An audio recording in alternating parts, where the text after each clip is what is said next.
asma'ihi wa mawalah. Rabbi shrah li sadri wa yassir li amri wahlul 'uqdatam min lisani yafqahu qawli. Amma ba'du. Hadirin hadirat jamaah salat subuh rahimakumullah. Pagi ini dalam kuliah subuh ini kita akan mengangkat tema adab dan fikih bermedia sosial. Hadirin rahimakumullah, hari ini kita tahu kita sedang hidup di era, kalau orang-orang kekinian mengatakan, di era revolusi industri 4.0. Itu artinya apa? Era keempat dari seluruh rangkaian revolusi industri.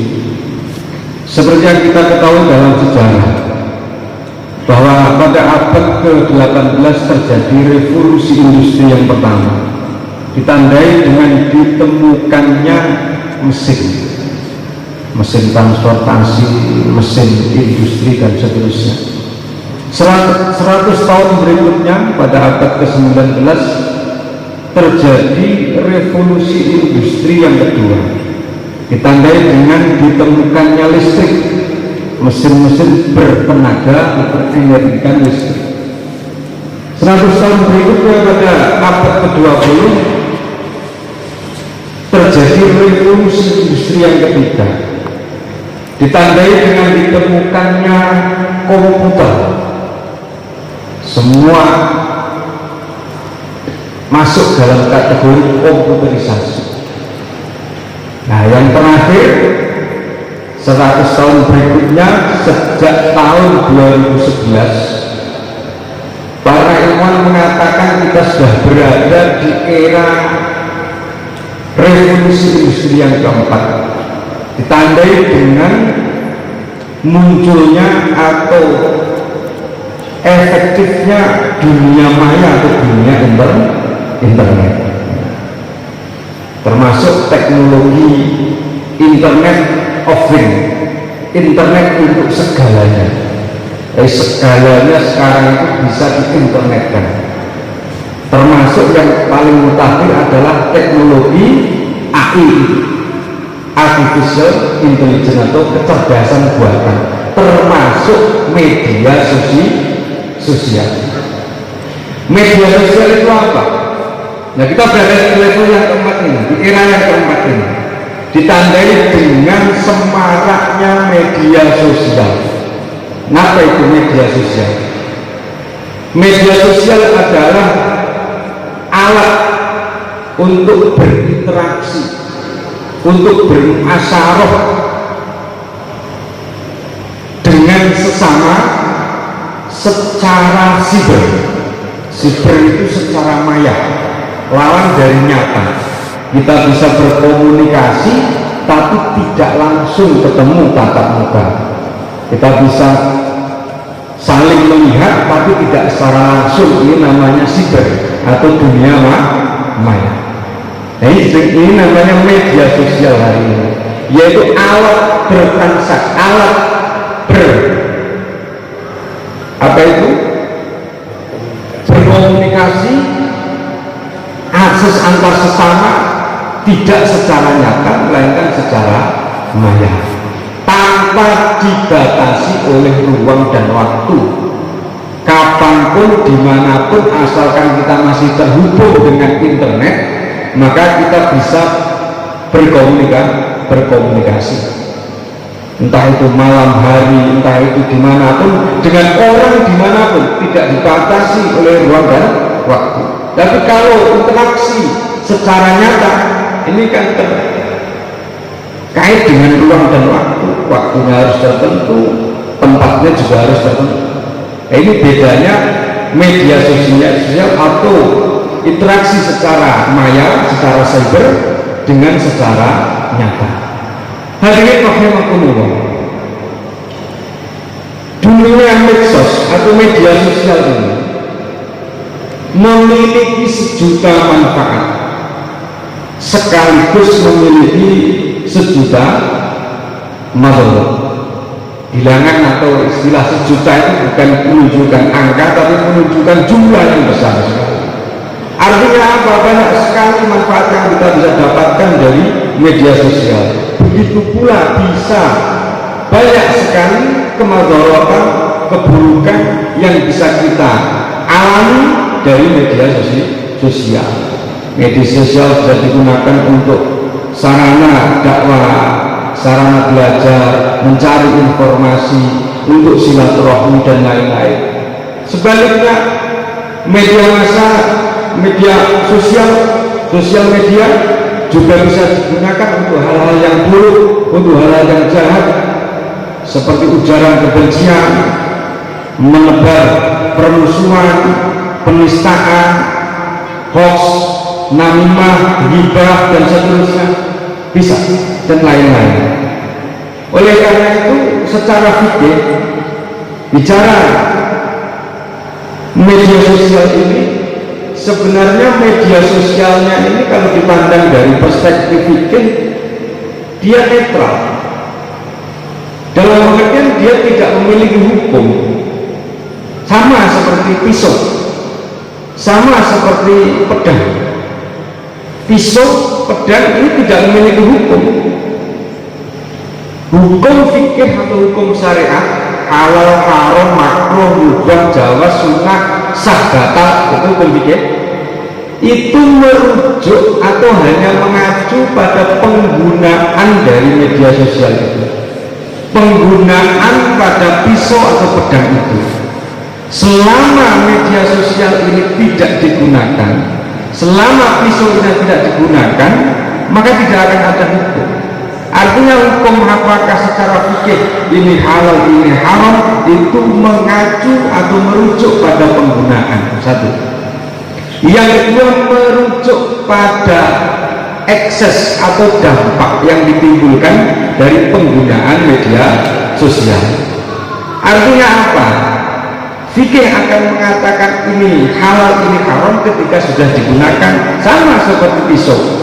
Pisau itu halal, baik digunakan kalau memang digunakan untuk hal yang baik, untuk memotong sayur, untuk memasak, untuk yang lain. Hukumnya sebaliknya menjadi haram apabila digunakan untuk hal yang tidak baik, misalnya untuk kejahatan, untuk melukai orang, untuk mencuri dan yang lain. Sama seperti itu hukum media sosial secara fikih. Dengan kata lain, media sosial kalau di Indonesia yang populer apa? WhatsApp, WA, Telegram, Facebook, Instagram, Twitter, TikTok, YouTube dan seterusnya. Ini jenis-jenis atau macam-macam media sosial yang populer di Indonesia. Secara fikih hukumnya boleh, mubah digunakan. Boleh ini dalam pengertian umum, nanti bisa mencakup hukum wajib. Misalnya dakwah ini tidak akan terlaksana tanpa menggunakan media sosial. Maka dakwah menggunakan media sosial hukumnya menjadi wajib. Bisa sunnah, misalnya dakwah akan lebih efektif apabila menggunakan media sosial, sunnah. Bisa juga makruh, bisa juga khilaful aula, tergantung alasan yang mendasarinya atau kondisi yang melingkupinya. Hadirin jamaah subuh rahimakumullah. Sebaliknya, media sosial apabila digunakan untuk hal-hal yang dilarang oleh syariat, maka dia juga akan haram. Ini perspektif fikih. Atau melihat pada dampak atau akibat yang dilahirkan dari penggunaan itu. Kalau penggunaan media sosial itu mengakibatkan hal-hal yang buruk, yang tidak baik, yang berbahaya, yang merugikan, maka secara hukum haram. Kenapa? Dalam Islam dikatakan la dzarara wala dirar, tidak diperbolehkan berlaku dzaror atau bahaya atau merugikan atau jahat kepada diri sendiri, wala dirar, dan kepada orang lain. Sehingga pada asalnya media sosial ini secara fikih hukumnya adalah mubah, sama seperti kaidah fikih al aslu fil asya al ibahah. Segala sesuatu di dunia ini selain masalah ibadah ya, segala sesuatu di dunia ini selain masalah ibadah al ibahah, hukumnya boleh. Selain ibadah, hukum asalnya segala sesuatu itu boleh, hatta yadulla dalilun ala tahrim, sampai ditemukan dalil yang menunjukkan sesuatu itu haram.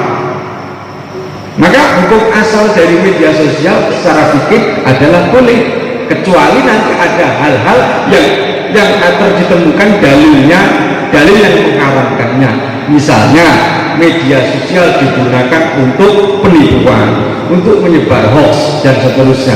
Ini kan ada dalil yang mengharamkan itu, ada dalil yang melarang, mengharamkan menyebar berita hoax. Pada dasarnya halal, itu hukum asal. Maka saya katakan secara fikih medsos itu netral, tanpa hukum. Dia akan memiliki hukum yang berbeda-beda tergantung atau merujuk penggunaan dan efek ataupun dampak yang ditimbulkan. Hadirin rahimakumullah. Kemudian karena media sosial ini adalah interaksi dengan sesama secara cyber, secara maya, maka di sana juga penting sekali untuk memperhatikan adab atau etika atau kepantasan publik atau kesantunan sosial. Kenapa demikian? Karena semua hal yang ada di dunia maya itu hukumnya sama dengan semua hal yang berlaku di dunia nyata. Kalau di dunia nyata kita berinteraksi dengan sesama diharuskan beradab, maka demikian juga kita diharuskan beradab ketika berinteraksi sosial secara virtual, secara cyber ataupun secara maya. Nah ini, nah apa itu adab? Adab itu secara umum sama dengan akhlak, tapi secara khusus beda. Sebab kalau adab itu suatu perilaku seseorang yang dipengaruhi oleh norma atau aturan yang berlaku, baik itu aturan masyarakat atau aturan agama. Misalnya begini, karena kita tahu bahwa hukum sholat itu wajib, maka kita melakukan. Berarti perilaku sholat karena dipaksa oleh hukum wajib dari agama, terus dia melakukan itu, maka itu bukan adab, maka itu bukan akhlak, tapi adab. Suatu perilaku yang dipaksa oleh aturan dari luar, itu namanya adab. Misalnya begini, ada seorang murid ketemu sama guru, kemudian dia hormat, salaman, cium tangan. Kalau perilaku itu didasari oleh aturan, oleh norma, maka itu adab. Tapi kalau perilaku orang murid cium tangan gurunya itu karena refleksi atau cerminan dari jiwanya, dari karakternya, dari wataknya, dari hatinya, maka itu disebut dengan akhlak. Nah terus bedanya gimana? Ya misalnya kita cium tangan, sebagai murid cium tangan karena guru.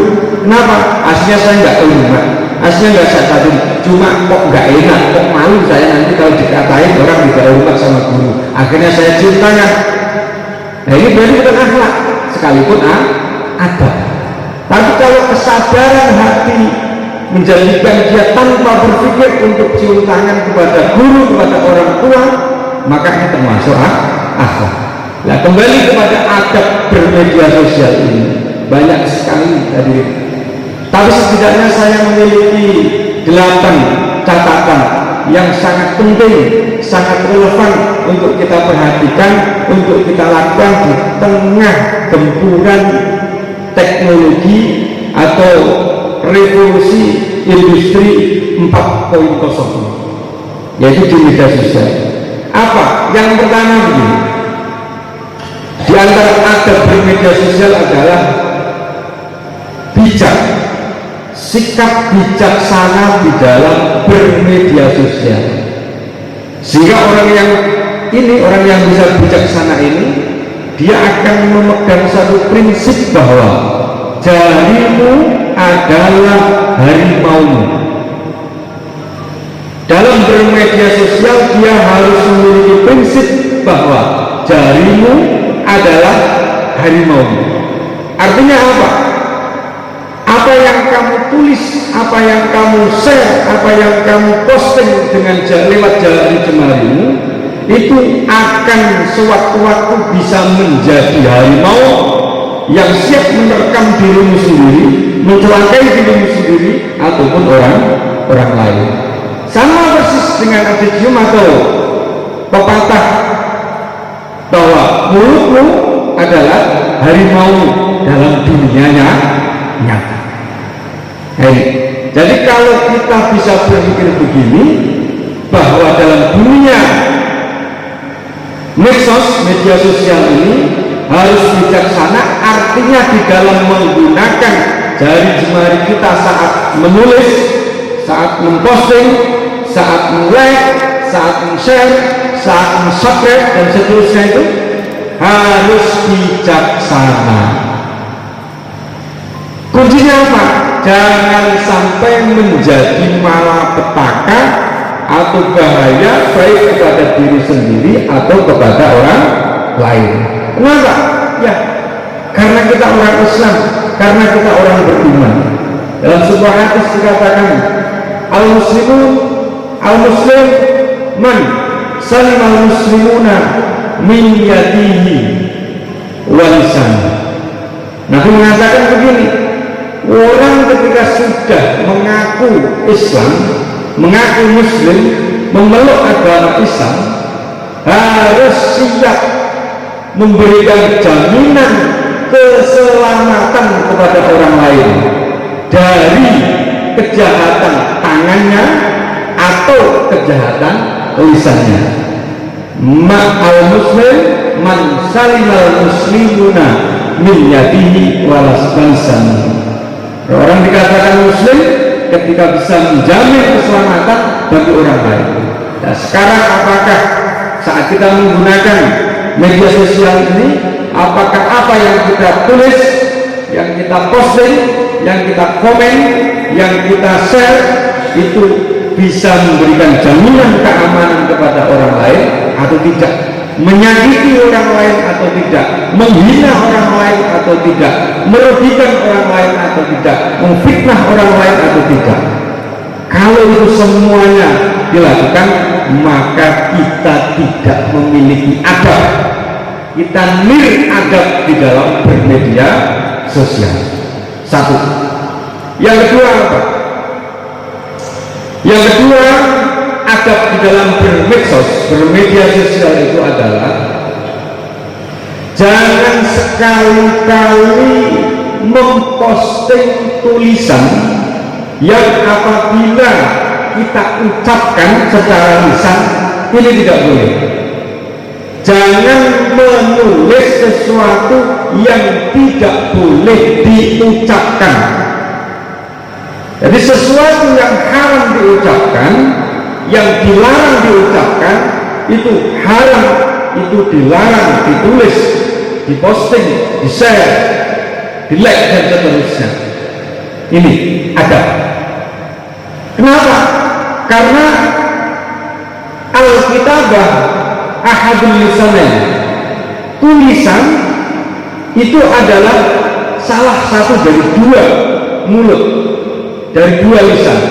Lisan yang pertama ya mulut kita ini, lisan yang kedua adalah tulisan kita. Maka hukum yang ada di mulut kita berlaku pada tulisan kita.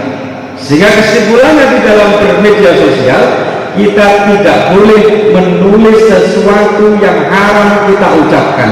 Nah, apa saja yang haram diucapkan itu banyak sekali. Di antaranya adalah ujaran kebencian, seperti fitnah, seperti ghibah. Ghibah itu menggunjing orang lain.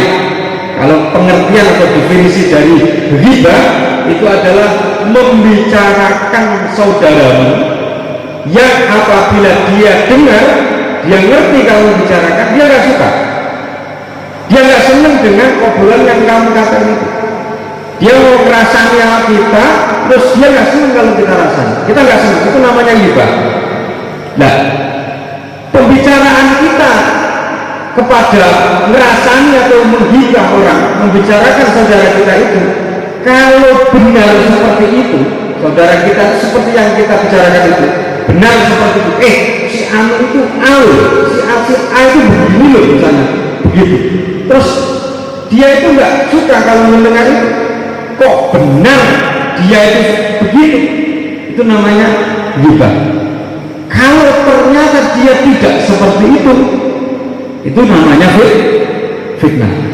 Jadi saat kita ngerasani orang, membicarakan orang yang dia nggak senang ketika dengar, kita tahu nek bener namanya ghibah haram, nek salah namanya fitnah. Ini termasuk sesuatu yang haram kita bicarakan, berarti juga haram kita tulis. Maka kalau dalam WA ada grup-grup WhatsApp itu misalnya membicarakan ngerasani orang yang tidak ada di grup itu, seandainya dia juga anggota grup itu baca nggak senang, maka itu sudah ghibah. Kalau sesuatu yang dibicarakan sesuai kenyataan, kalau tidak sesuai kenyataan namanya fitnah. Namimah nggak boleh. Namimah itu apa? Menghasut, memprovokasi lewat media sosial. Ini nggak boleh kita lakukan, termasuk afatun lisan, bencana-bencana lisan. Maka tidak boleh kita tulis, kita share, kita publis di dalam media sosial. Yang ketiga apa? Yang ketiga adalah bahwa jejak digital itu kejam. Nah, ada istilah begitu. Artinya apa? Hindari di dalam bermedia sosial itu untuk memposting, untuk komen, untuk like, untuk share, untuk follow hal-hal yang tidak baik, hal-hal yang haram, hal-hal yang dilarang oleh agama. Kenapa? Karena hal itu akan abadi, dalam arti tidak bisa dihapus. Sebab sekalipun postingan yang telah kita share itu kita hapus, mudah sekali bagi orang lain untuk meng-share, untuk meng-screenshot, untuk mengcopy, sehingga sekalipun kita hapus tidak jadi solusi. Dan suatu saat itu bisa menjadi bumerang bagi kita, suatu saat bisa digunakan oleh orang lain untuk menjatuhkan kita. Maka beberapa waktu yang lalu kan ada seorang kepala daerah mengundurkan diri hanya gara-gara fotonya dengan perempuan lain ini terbongkar. Ya kan? Ada lagi seorang pemimpin yang jatuh martabatnya hanya gara-gara jejak digitalnya dia tak pernah diketahui meng-like atau menyukai situs pornografi. Nah ini, dan itu sudah di-screenshot oleh lawan-lawan yang tidak suka, bisa digunakan untuk menjatuhkan itu. Maka berhati-hatilah di dalam komen, posting, like, share di media sosial. Hindari hal-hal yang tidak baik, karena sekali kita melakukannya itu akan abadi, mirip dengan catatan malaikat, raqib dan atid, tidak bisa dihapus. Ini ya. Selanjutnya apa? Yang keempat.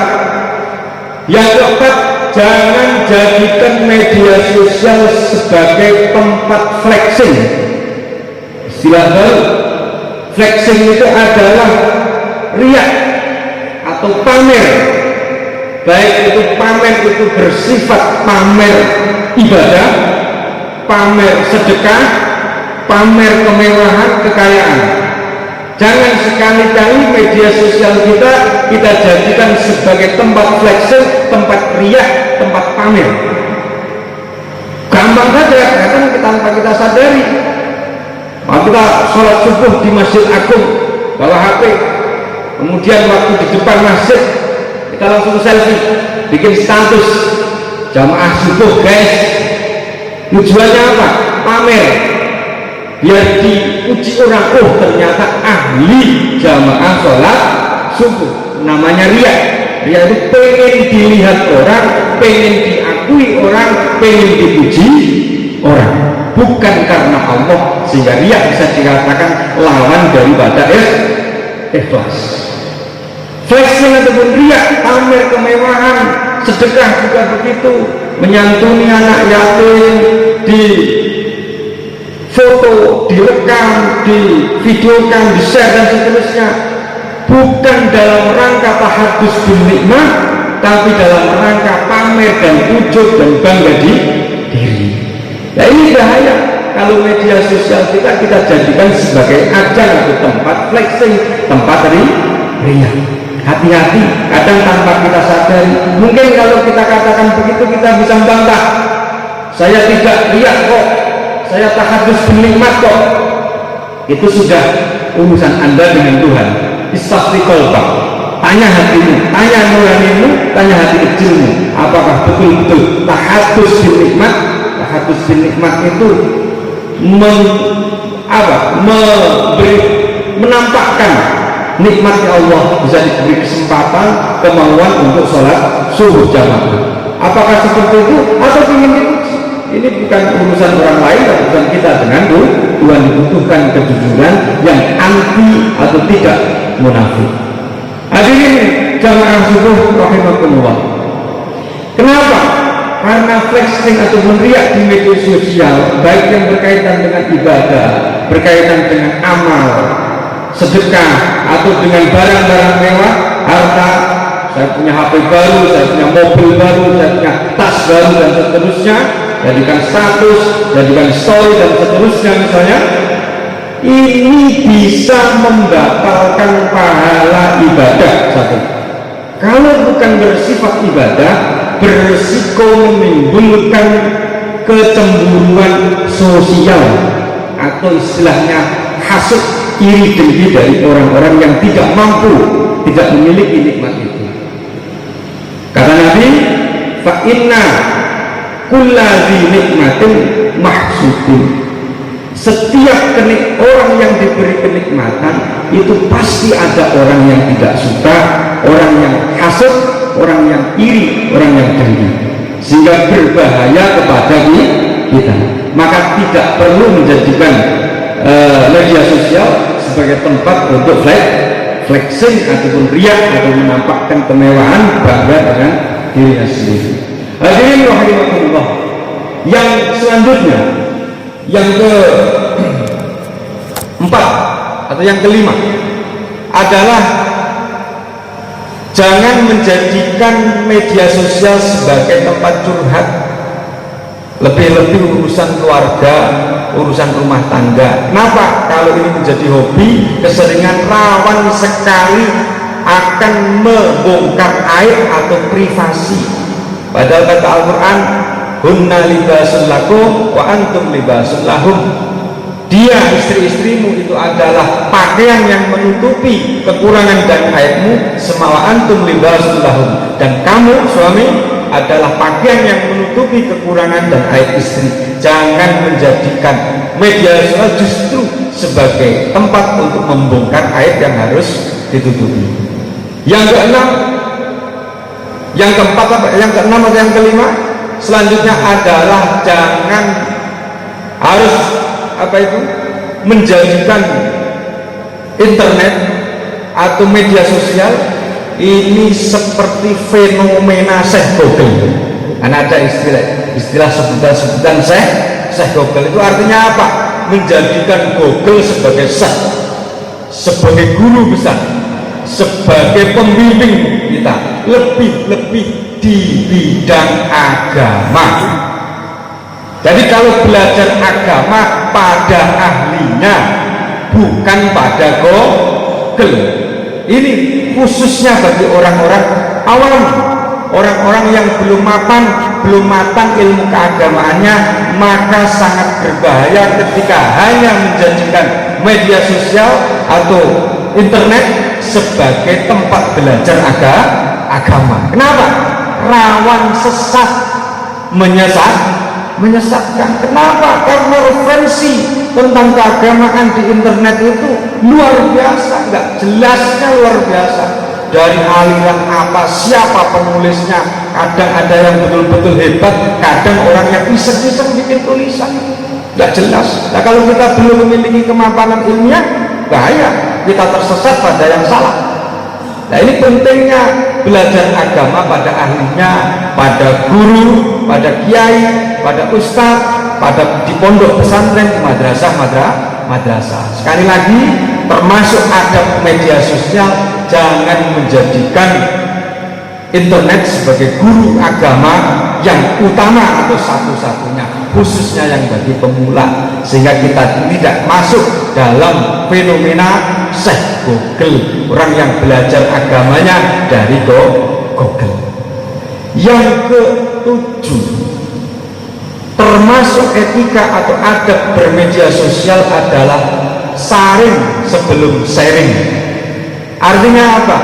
Saring dulu, dipilih dulu, dicek, recheck, di cross check dulu sebelum di share, dibagi, disosialisasikan kepada orang lain. Kenapa? Lebih-lebih di hari-hari ini menjelang pemilu. Ini kan sekarang trennya buzzer. Para pendengung, para orang-orang yang mendengung jagoannya, pilihannya, kubunya. Ini kan luar biasa, opini dan framing dan penggiringan opini kan luar biasa. Kadang berita-berita palsu, hoax, ini berserakan di media sosial ini. Kalau kita tidak kritis, kalau kita tidak cermat, kalau kita langsung telan mentah-mentah, berbahaya. Kita bisa menjadi korban dari berita bohong. Karena betul-betul luar biasa berita-berita bohong, framing dan seterusnya. Lebih-lebih menjelang pemilu, harus menjadi umat Islam yang kritis, yang cerdas. Sharing dulu sebelum di share, saring dulu sebelum di share. Kenapa? Ya kan? Ini adalah hari-hari framing, hari-hari penyebaran hoax untuk mengelabui masyarakat, untuk membajak suara, untuk memenangkan jagonya masing-masing. Mereka adalah para buzzer-buzzer. Hati-hati, sebab kalau tidak, kita masuk dalam jaringan penyebar hoax. Kenapa? Karena hoax itu adalah sesuatu yang diciptakan oleh orang jahat, disebar oleh orang bodoh, diyakini, dipercaya oleh orang pekok atau orang tolol. Orang pekok itu apa? Orang yang lebih bodoh dari orang bodoh. Jadi hoax, berita bohong itu sengaja diciptakan oleh orang-orang jahat, disebar oleh orang-orang bodoh, yang belum jelas ini benar atau salah, atau tahu, jelas-jelas tahu ini salah, ini hoax, kok disebar, tapi dia bodoh. Kemudian dipercaya, sudah tahu ini hoax, ini berita palsu, atau belum jelas ini kebenarannya kok dipercaya, ini mesti orang lebih bodoh lagi. Jadi kesimpulannya, hati-hati. Jadi saya saring sebelum saring. Prinsip yang perlu ditanamkan di saat-saat musim buzzer seperti ini adalah ragukan semua informasi yang masuk ke kita, bahwa itu tidak benar sebelum terbukti itu benar-benar benar. Itu ya. Jadi jangan mudah percaya dengan berita yang masuk. Ini harus kritis. Selanjutnya apa? Yang terakhir adalah jangan berlebihan di dalam menggunakan media sosial. Batasi. Karena fungsi media sosial pada dasarnya adalah seperti itu, untuk mendekatkan yang jauh. Nah, ini yang di Sumatera bisa komunikasi, yang di luar negeri bisa komunikasi, yang tidak bersama kita bisa kita ajak interaksi. Itu tujuan awal dari media sosial. Tapi kalau menjadi kecanduan atau berlebihan, fungsi itu bisa runtuh, bisa berbalik. Media sosial tidak mendekatkan yang jauh, justru terbalik, media sosial menjauhkan yang dekat. Maka tidak aneh fenomena orang ngobrol, nongkrong, majlisan bareng-bareng, semua pegang HP, gak ada obrolan sama sekali. Dia duduk bersama tapi jauh, gak ada obrolan, malah ngobrol sama orang lain, komunikasi sama orang yang jauh. Kopinya habis, gak ada omongan apa-apa. Ini artinya apa? Menjauhkan sesuatu yang dekat. Ini termasuk adab. Jadi saat kita bersama orang lain secara nyata, maka jangan menggunakan media sosial, itu adabnya. Lebih-lebih bagi anak-anak dan remaja, sebagai orang tua harus bisa mengontrol, harus bisa membatasi baik waktunya ataupun konten yang ditonton, yang dilihatnya. Hadirin jamaah salat subuh rahimakumullah, ini saja yang bisa saya sampaikan sedikit. Semoga ada manfaatnya, ada barokahnya. Kurang lebihnya mohon maaf. Allahumma muwaffiq ila aqwamit thoriq. Wassalamualaikum warahmatullahi wabarakatuh. Waalaikumsalam warahmatullahi wabarakatuh. Allahumma